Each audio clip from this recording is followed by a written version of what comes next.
બોટાદના હળદળ ગામ ખાતે ખેડૂતો પર કરવામાં આવેલા હુમલા મુદ્દે આમ આદમી પાર્ટીના ખેડૂત નેતા રાજુભાઈ કરપડાની પ્રતિક્રિયા।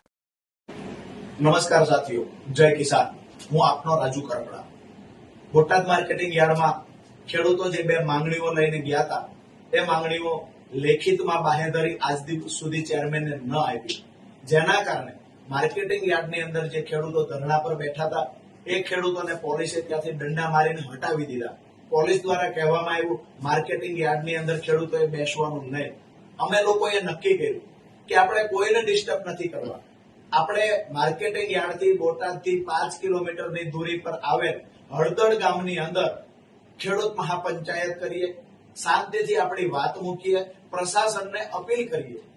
પરંતુ આજે સવારથી અનેક ખેડૂતોને પોલીસ દ્વારા લાઠીઓ મારવામાં આવી, ખેડૂતોને હળદળ આવતા રોકવામાં આવ્યા, ખેડૂતોને ઉશ્કેરવાના પણ પ્રયત્નો થયા।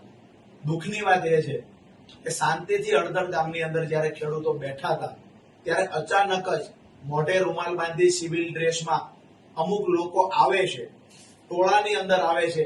એ જ સમયે પાછળ પોલીસની વાન આવે છે। જે લોકો મોઢે રૂમાલ બાંધીને આવ્યા હતા એ જ લોકો પથ્થર લઈ, અમુક લોકો ખિસ્સામાંથી પથ્થર કાઢે છે અને પોલીસની વાન પર હુમલો કરે છે। ખરેખર વાત આખી એ છે કે અમે શાંતિનો સંદેશ લઈને નીકળ્યા હતા, તેમ છતાંય ક્યાંક ને ક્યાંક આયોજનપૂર્વકનું ષડયંત્ર કરી અને ખેડૂતનો અવાજ કાયમી ધોરણે દબાવવા માટે આ એક આયોજનપૂર્વક સાજિશ થઈ છે।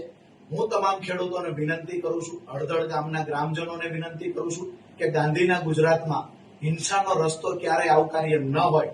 પોલીસ દ્વારા ઉશ્કેરવામાં આવ્યા, પોલીસ દ્વારા પથ્થર ફેંકવામાં આવ્યા, પોલીસ દ્વારા ટીયર ગેસ છોડવામાં આવ્યા, તેમ છતાં ખેડૂતોએ ધૈર્ય રાખ્યું છે, શાંતિ રાખ્યું છે। આગામી દિવસોમાં પણ કોઈ ખેડૂત ઉશ્કેરાય નહીં અને શાંતિનો માહોલ ડહોળાય નહીં એવા પ્રયત્ન એક ખેડૂત તરીકે આપણે સૌએ કરવાના છે। મારી નમ્ર અપીલ છે હળદળ ગામ, બોટાદ જિલ્લાના અને ગુજરાતના ખેડૂતોને કે શાંતિ ન ડહોળાય એનું આપણે ધ્યાન રાખીએ। આગામી દિવસોમાં ગાંધી ચિંધ્યા માર્ગે આ લડાઈને ચાલુ રાખીશું।